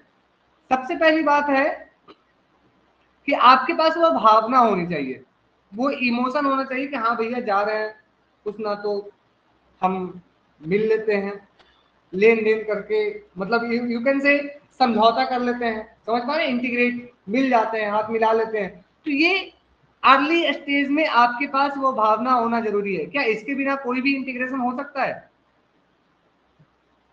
ये जब तक भावना ना हो, इंटीग्रेशन पॉसिबल है? अगर इसके बिना हो तो फिर क्या हो? बस तुरंत 2 मिनट का हो फिर तो समझ पा रहे हैं, आगे से टूट जाएगा वो चीज। तो पहला बात है कि भावना होनी चाहिए। दूसरी, ये जो भावना जो है वो कॉन्टिन्यूअस होनी चाहिए। ऐसा नहीं है कि 1 मिनट का हो फिर भैया तुम अपना रास्ता आपो हम अपना रास्ता आपते हैं, मतलब दैट मीन्स कि ये कॉन्टिन्यूटी होनी चाहिए, ये लगातार होनी चाहिए। अगर आपने इंटीग्रेट किया है तो हमेशा होनी चाहिए, ठीक है, ये है। तीसरा जो स्टेप है वो है डायरेक्ट कांटेक्ट। अब देखिए, इंटीग्रेशन अगर हो रहा है, जैसे हमने अगर एग्जांपल लें तो 1960 में इंडिया पाकिस्तान के बीच में क्या हुआ? जैसे इसमें कौन थे? नेहरू साहब थे, और पाकिस्तान से कौन थे बताइए? Who was with Pakistan, from Pakistan? Ayub Khan, is it? Very good Arpita. Ayub Khan जो पाकिस्तान से थे, तो आप बताइए जब नेहरू और आयूब खान दोनों एक साथ आकर नहीं करते तो क्या यह समझौता टिक पाता? मतलब भारत से फोन कर देते, हाँ भैया चलो ये कर लो, उधर तो फोन कर देते और बीच में कोई दूसरा आदमी जाकर कर लेता, टिकता कभी क्या? नो। अगर इंटीग्रेशन हो रहा है तो एक डायरेक्ट कंट्रोल कॉन्टेक्ट से होनी चाहिए, ठीक है, ये डायरेक्ट कॉन्टेक्ट से होनी चाहिए, लोग मिलकर करें तो ज्यादा बेहतर होता है, ज्यादा समय तक टिकेगा। तो पहला आपको हमने बताया अर्ली स्टेज में उभारना, मतलब अर्ली स्टेज की बात, फिर है कॉन्टिन्यूटी की बात, फिर है डायरेक्ट कॉन्टैक्ट की बात, और जो चौथा है वो है रेसिप्रोकल रिलेशन। रेसिप्रोकल, क्या मैं लिख रहा हूं? रेसिप्रोकल मतलब समझते हैं? What is the meaning of reciprocal?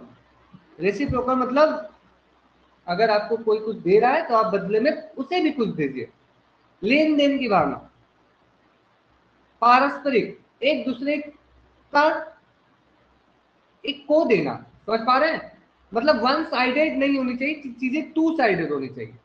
अगर आपको कोई हेल्प कर रहा है तो आप भी उसे हेल्प कीजिए, लेन देन दो पक्षों की एक एक म्यूचुअल होनी चाहिए, बिल्कुल एग्जैक्टली। तो क्लियर है? Four steps, is it clear everyone? पहला है आपका वो प्रिंसिपल ऑफ अर्ली स्टेज, दूसरा है कॉन्टिन्यूटी, और तीसरा है आपका डायरेक्ट कॉन्टैक्ट, और चौथा है आपका रेसिप्रोकल रिलेशन। तो ये क्रोनोलॉजी में भी अरेंज करने के लिए पूछा जा सकता है, जैसे नास भैया ऐसे समझा दीजिए क्रोनोलॉजी में। ठीक है, आगे बढ़े।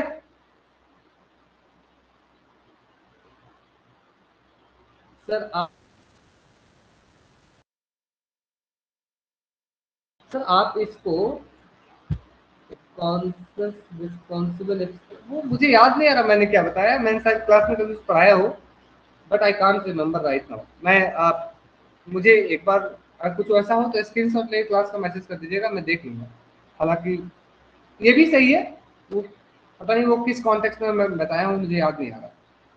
बताइए इसका क्या होगा answer? What is correct answer for this question? Not correctly match, incorrectly match. Very good, the answer would B option number A. Art of cutting metal जो है ये 1906 में आता है, 1905 में नहीं आता। नेक्स्ट क्वेश्चन, इनमें से कौन सा एक फंक्शन एग्जीक्यूटिव का नहीं है अकॉर्डिंग टू चेस्टर इडिन Barnard? Which among the following is not a function according to C I Barnard? Function of the executive.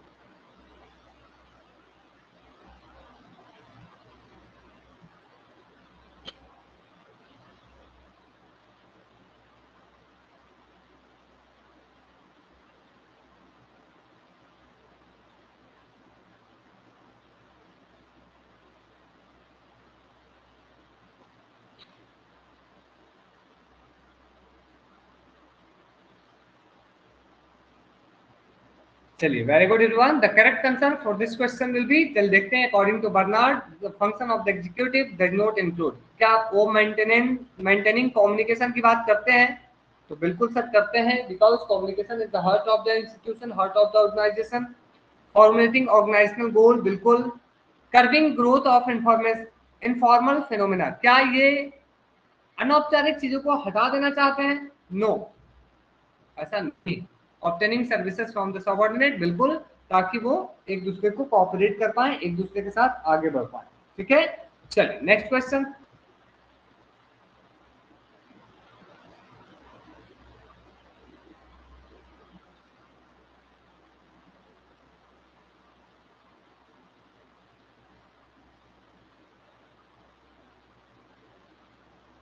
Human relation theory जो है वो किस आधार पे क्रिटिसाइज किया जाता है, आपको ये बताना है।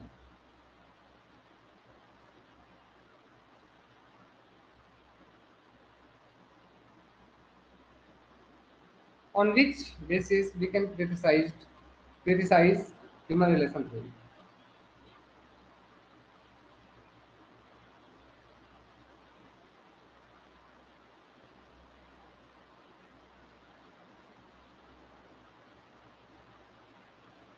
ए मतलब 1 3 4 5, चलिए देखते हैं।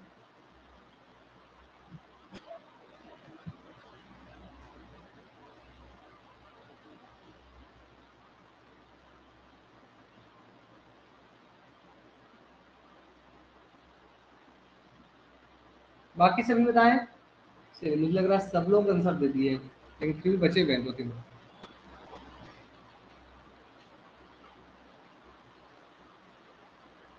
आंसर देखें। चलिए, आपको अगर क्रिटिसाइज करना हो एल्टन मेयो को, तो आप इसमें से किस आधार पर क्रिटिसाइज करेंगे? चलिए ऑप्शन देखते हैं। पहला, क्या वो साइंटिफिक बेस को लैक करता है? क्या उसके पास साइंटिफिक बेस की कमी है? तो बिल्कुल सर है, मतलब ऑप्शन ए होगा। ठीक है। दूसरे पॉइंट, क्या उन्होंने एल्टन मेयो जब वो स्टडी कर रहे थे, it ignore the social background of workers? क्या वो सभी वर्कर्स को एक समान मान रहे थे? क्या वो वर्कर्स की सोशल बैकग्राउंड को वो इग्नोर कर रहे थे? क्या उन्होंने ये माना भैया जो भी सोशल वर्कर्स हैं वो सब एक समान है? ऐसा ही हुआ था। अगर उनकी बात की जाए तो उन्होंने सोशल बैकग्राउंड, बहुत ज्यादा वो बैकग्राउंड पे फोकस नहीं करते हैं। ठीक है। चलिए, इसमें यस तो दोनों आ रहा है, इसको भी पेंडिंग में रखते हैं, we can put in pending. ठीक है, आगे बढ़ते हैं। Option number 3, it did not recognise the complexity of human needs. क्या एल्टन मेयो ने लोगों की नीड को रिकॉग्नाइज, कॉम्प्लेक्सिटी को रिकॉग्नाइज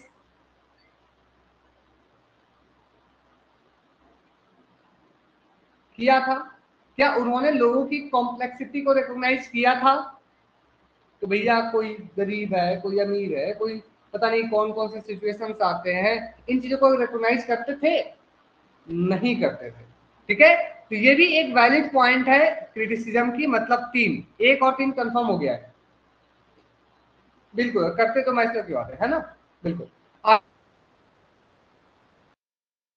इसी से फैक्टर है।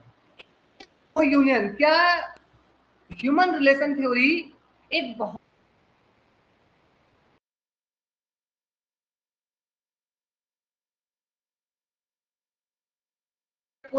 काम कर रहे थे?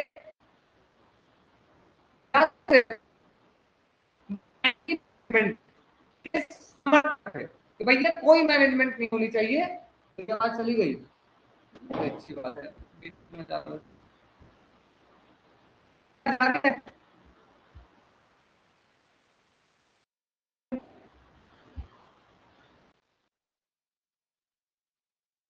मैं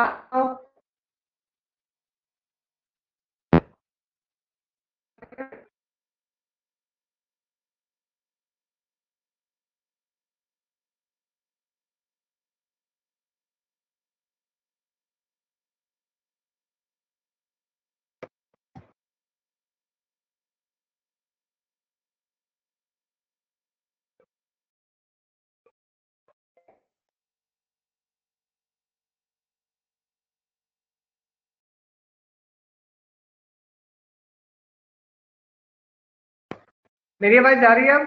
Am I audible now? Everything is fine now? Am I audible? Okay, good, fine. चलिए आगे बढ़ते हैं।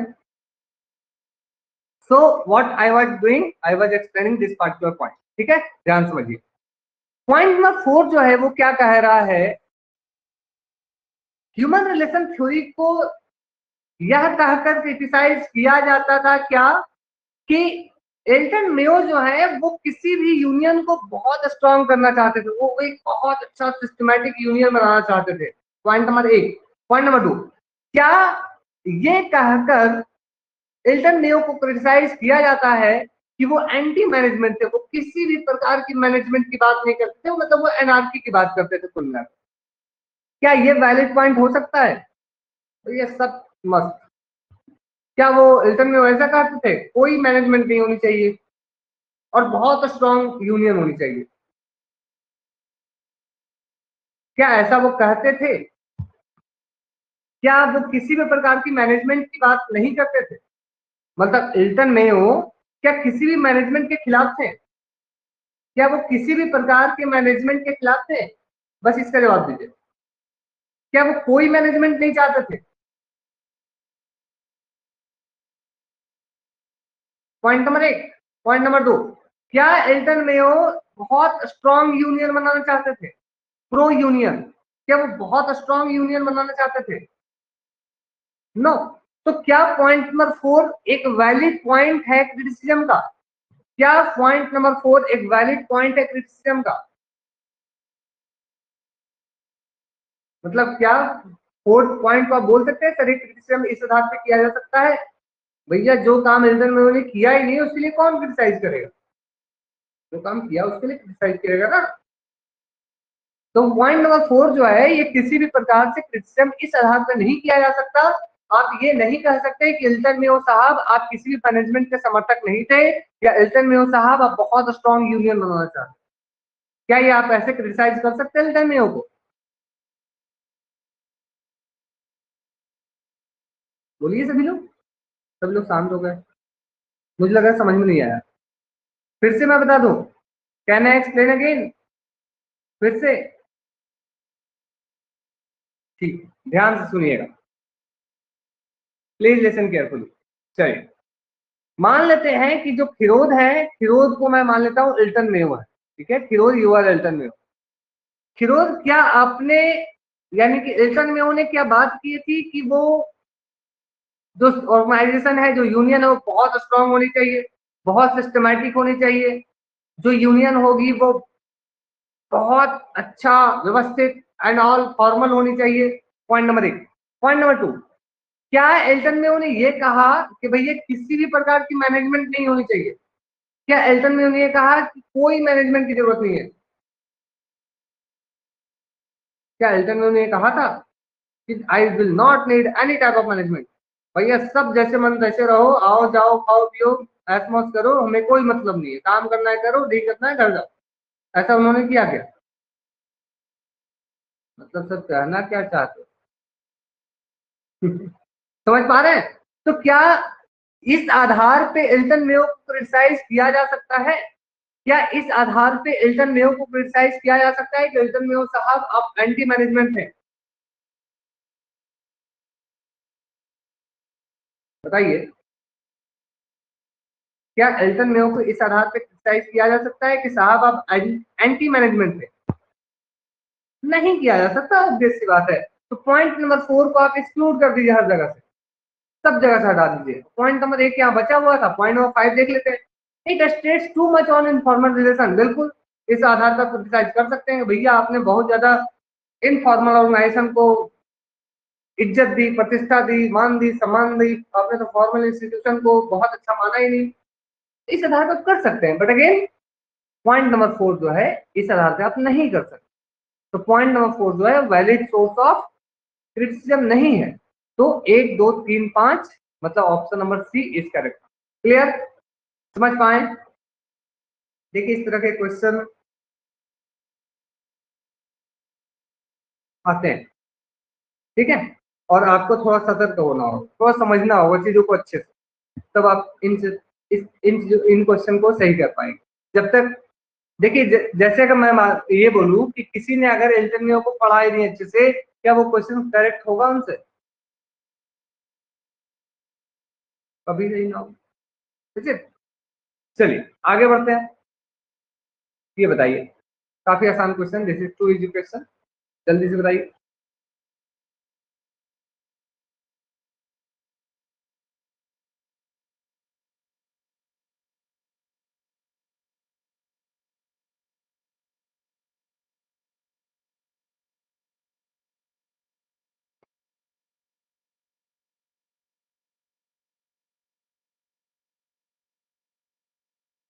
क्या होगा answer?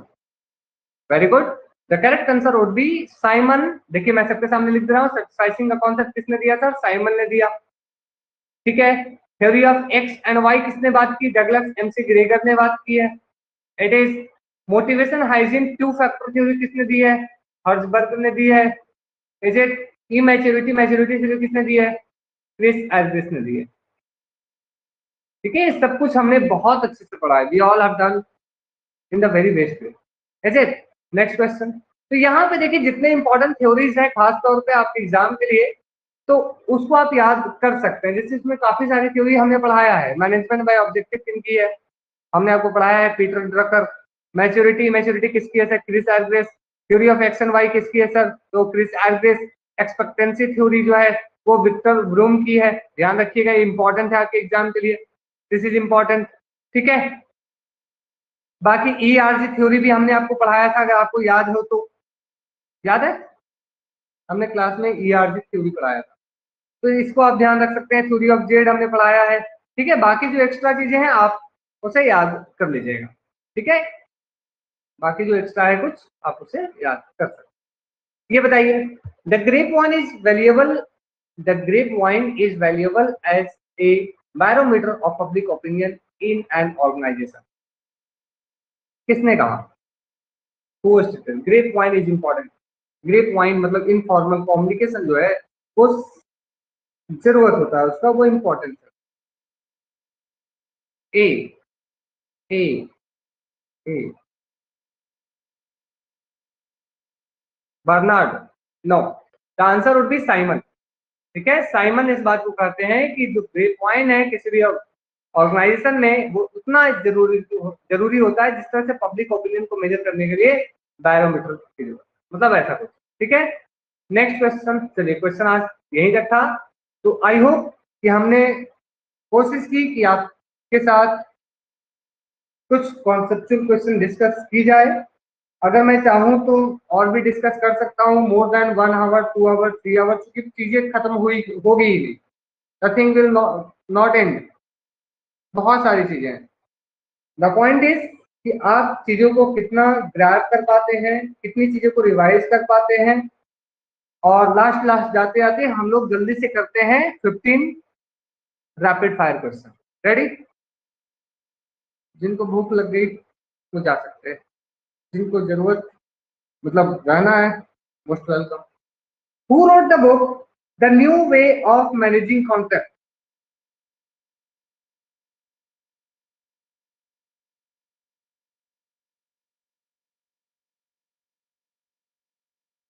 The new way of managing conflict, very good Sadhana, the answer would be Rensis Likert. Next question,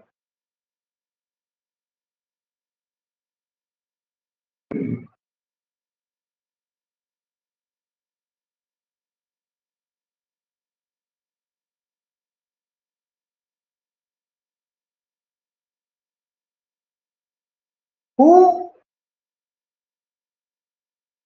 discuss about या who wrote the book the effective executive, the functions of the executive आप लोगों ने पढ़ा है। The effective executive किसकी book है?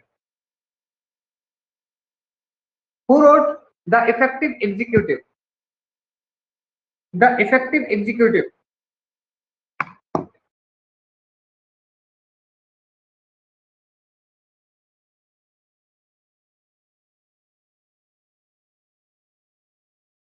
Not Drucker, very good very good, the correct answer would B Drucker. ठीक है, चलिए, Drucker is correct answer, Peter Drucker ने इस पर्टिकुलर चीज की बात की थी। ठीक है, खूब। अब यहाँ पे ध्यान देखिए, जो टर्म है स्मार्ट, इसे भी क्वाइन किसने किया है? पीटर ड्रकर के बारे में कहा जाता है specific, measurable, achievable, relevant, time oriented, this things, this is important for exam. ठीक है, next question, question number 3, who wrote the book group dynamics? Dynamic का एडमिनिस्ट्रेशन थोड़ी देर पहले हमने पढ़ा था। Who wrote the book group dynamics? Group dynamics,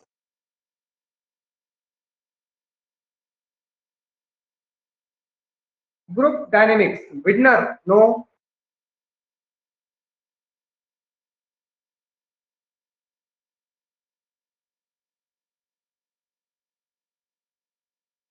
याद रखिएगा फूट लेविन,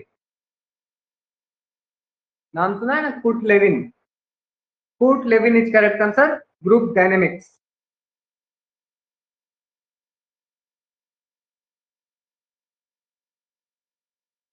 चलिए next question.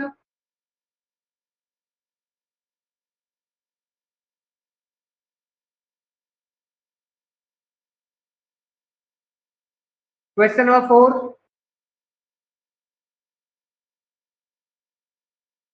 who discuss about matrix organization?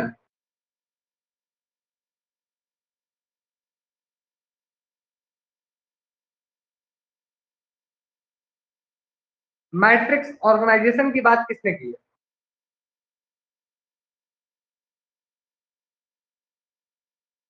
या तो ट्री ग्रुप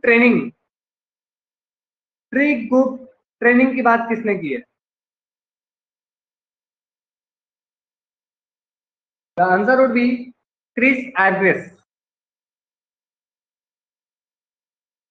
ठीक है, Chris Argyris is correct answer. Chris Argyris discuss about T group training. Okay, ये किसने कहा? हु स्टेटेड दैट कि जो लीडरशिप है, this particular thing depend on 3 factors. Number 1 person, मतलब व्यक्ति। नंबर 2 फॉलोवर, जो उसे सबॉर्डिनेट, मतलब जो उन्हें फॉलो करने वाले हैं। और नंबर 3 जो सिचुएशन है, कंडीशन है। Leadership depend upon 3 factors like people, मतलब पर्सन। दूसरा फॉलोवर, जो अनुसरण करने वाले लोग हैं। और तीसरा जो है वो है आपका situation, condition. This particular statement was given by not Follett but Barnard. ठीक है, बर्नार्ड ने इस पार्टिकुलर स्टेटमेंट को दिया था। सिचुएशन, फॉलोवर और जो पर्सन है। फॉलेट ने सर्कुलर रिस्पॉन्स का आइडिया दिया था। Circular leadership is circular response. ठीक है, देखिए एमपी फॉलेट ने सिमिलर आइडिया की बात की है। उन्होंने भी लीडरशिप के लिए डिस्कस किया है उन्होंने, but the main thing is उन्होंने सर्कुलर रिस्पॉन्स की बात की है। उन्होंने सर्कुलर फॉर्म ऑफ लीडरशिप की बात की है। ठीक है, नेक्स्ट क्वेश्चन नंबर कितना हो जाएगा? 5। Question number 6,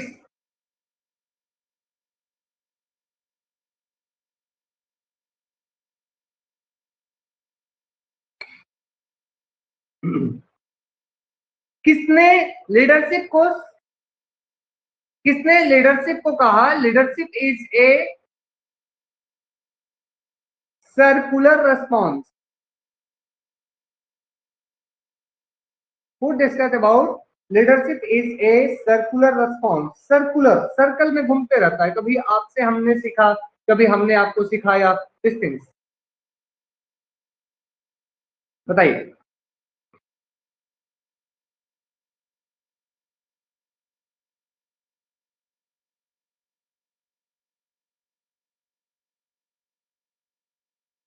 Very good. The answer would be MP Follett. Question number 7. Who wrote Personality and Organization? Personality and Organization.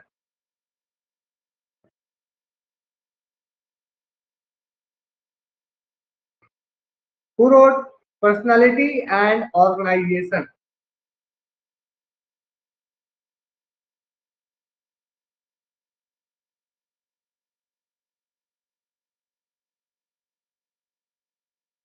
Very good. The answer would be Chris Argyris. मुझे लग रहा है आप लोग अच्छे से किताब याद नहीं किए हैं। जितने इंपॉर्टेंट थिंकर है उनकी बुक जरूर याद कर ले। क्रिस एग्रिस, इसलिए मैं थोड़ा सा ज्यादा टाइम लेके आप लोगों के साथ डिस्कस कर ले रहा हूँ, so that I am discussing. ठीक है, क्योंकि ये चीजें इंपॉर्टेंट है। Who gave the theory of contribution satisfaction equilibrium model? Contribution satisfaction equilibrium, भैया हमने जितना कंट्रीब्यूट किया, क्या आपको सेटिस्फैक्शन मिला, उससे जो इक्विलिब्रियम है वो इंपॉर्टेंट है। किसने डिस्कस की? बताइए सभी लोग। नहीं पता, नो लिख दीजिए। राइट नो, बड़ा सा नो लिखिए। कितना बड़ा था? लीजिए सर, पूरा स्क्रीन खत्म। नो लिखिए, लिखना जरूरी है। कमी का एहसास तो होनी चाहिए थोड़ी बहुत। चलिए ध्यान रखिएगा। The answer would be Chester Irving Barnard. ये तो क्वेश्चन काफी इंपॉर्टेंट है। और बेसिक है. Contribution satisfaction equilibrium model. This was tested in Barnard. Question number 9.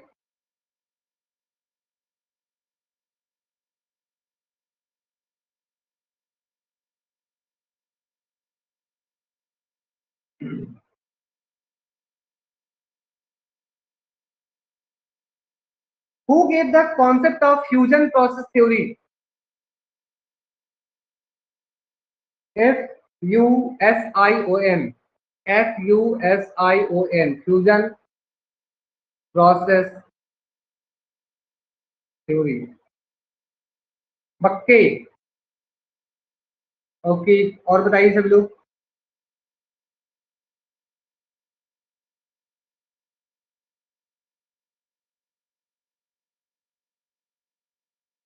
चलिए, इसकी बात क्रिस एग्रिस नहीं करते हैं, मतलब क्रिस एग्रिस करते हैं. ठीक है, रिक्स नहीं करते हैं, क्रिस एग्रिस करते हैं. Clear? Chris Argyris discuss about fusion process theory. अब इसका मतलब क्या है? इसका मतलब यह है कि लोगों की अंदर एक टेंडेंसी होती है, वो जहां भी रहे हमेशा अपना हित चाहते हैं. ऐसे चाहे वो कोई भी लोग हो, दे all together wish for their best. तो इन्होंने फ्यूजन प्रोसेस थ्योरी में यह कहा, किसी भी संगठन में लोग जो होते हैं वो हमेशा अपना बेस्ट चाहते हैं. ठीक है, तो वो संगठन से अपना सेल्फ रियलाइजेशन करना चाहता है.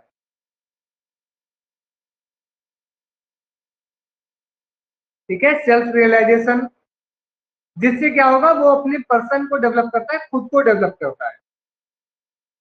इसके साथ साथ जो संगठन है उसका, हमने आपको इन सारी चीजों को पढ़ाया है. ये जो इंडिविजुअल वो कर रहा है, जो संगठन है, जो ऑर्गेनाइजेशन है, वो क्या करता है, ये चाहता है भैया हमारा जो सोशल ऑर्गेनाइजेशन है वो ज्यादा फेमस हो, मतलब ज्यादा सोशलाइज हो.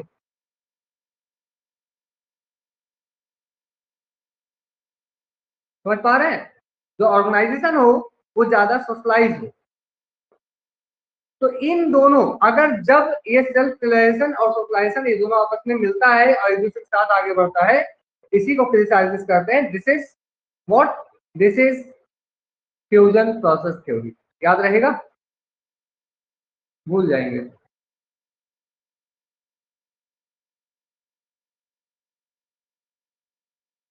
चलिए, next question.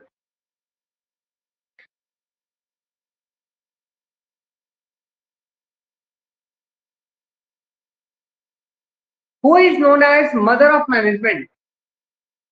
Who is considered as mother of management?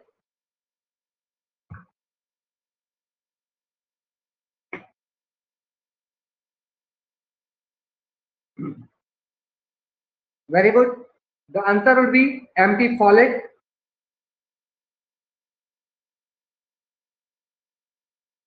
Who wrote the book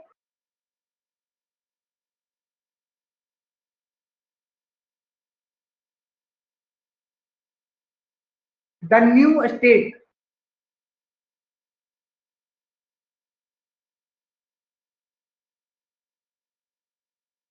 M.P. Follett. Very good. Okay. Who gave the concept of expectancy theory? Expect करना, एक्सपेक्टेंसी. सभी का एक दूसरे के साथ एक्सपेक्टेंसी है. Very good. अभी हमने थोड़ी देर पहले किया था विक्टर ब्रूम.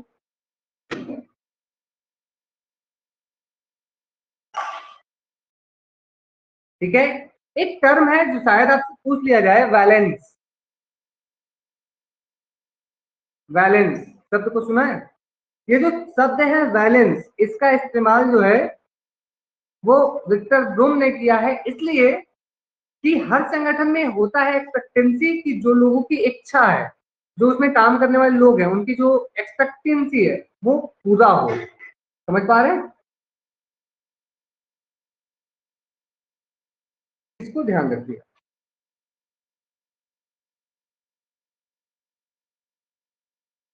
चलिए, नेक्स्ट क्वेश्चन नंबर 12.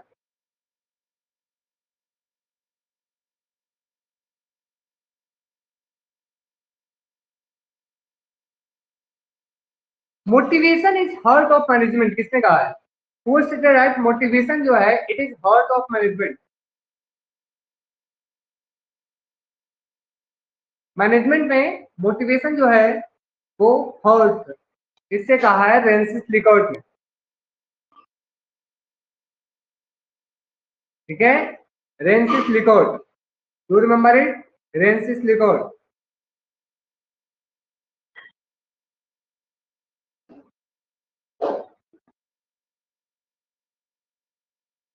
चलिए नेक्स्ट क्वेश्चन, क्वेश्चन नंबर 13।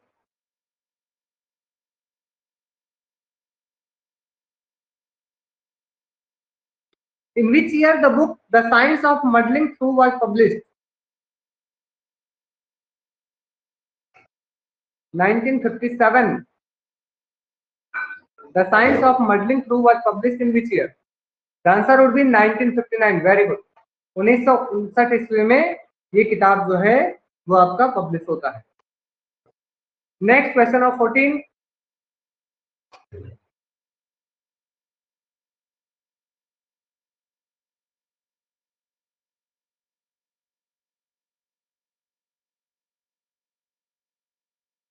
किसने यह कहा कि अगर आपके प्रोडक्शन में कमी है तो उसका मुख्य कारण होता है सोल्डरिंग? SOLDIERING, सोल्डरिंग मतलब काम चोरी। सोल्डरिंग मतलब होता है काम चोरी। ये नेचुरल भी हो सकता है, सिस्टमैटिक भी हो सकता है।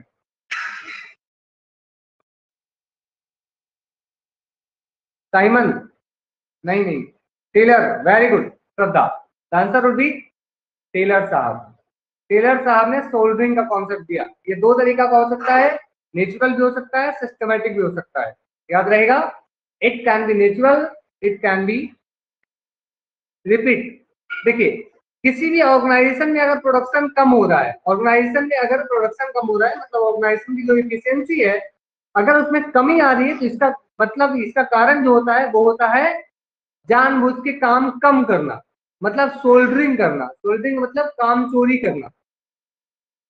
इस ये दो तरीके का हो सकता है, नेचुरल भी हो सकता है और ये सिस्टमैटिक भी हो सकता है। इसे बताया है FW टेलर ने, फ्रेडरिक विंस्लो टेलर।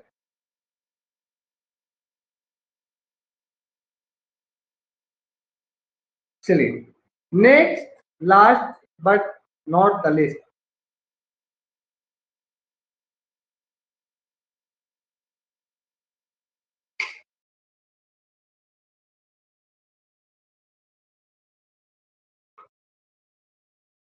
ये जो बुक था public administration in time of turbulence, ये पब्लिश कब हुआ था? इंपॉर्टेंट है ये, that's why I am asking. In which year the book public administration in time of turbulence was publish? सोचिए। ड्वाइट वाल्डो ने लिखा है, ड्वाइट वाल्डो ने फर्स्ट मिनब्रो कॉन्फ्रेंस को चेयर किया था, तो 1968 में मिनब्रो कॉन्फ्रेंस हुआ था, तो रिपोर्ट फ्रैंक मेरिडिन ने पब्लिश किया 1971 में, तो 1971 में ही ये बुक पब्लिश हुआ था 1971। What say public administration in time of turbulence. ठीक है, so with this notes I hope everything is clear now. So मैं एक्सपेक्ट करता हूं कि आप लोगों की रिवीजन अच्छे से हुई होगी और आप लोग खुद से भी और भी रिवीजन करेंगे और उसमें कोई कमी नहीं छोड़ेंगे, चाहे वो पेपर 1 हो पेपर 2 हो। ठीक है, with this notes any question, any doubt, any confusion? No, okay fine. So thank you so much everyone for connecting with me in this class.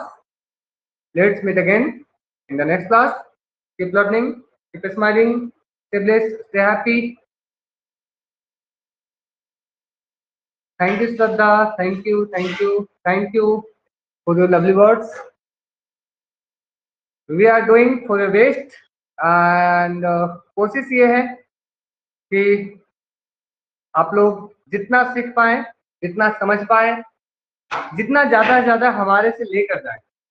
हमारे सिर्फ एक ही विषय है, ऐसा ना हो कि 1% की कमी रह जाए, बस यही विषय है। ठीक है।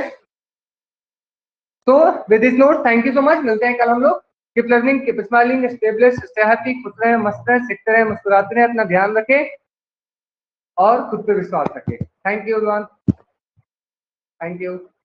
कल क्या करेंगे मैं एक ग्रुप में इन्फॉर्म कर दूंगा, आई विल इन्फॉर्म सुन, ठीक है। Thank you.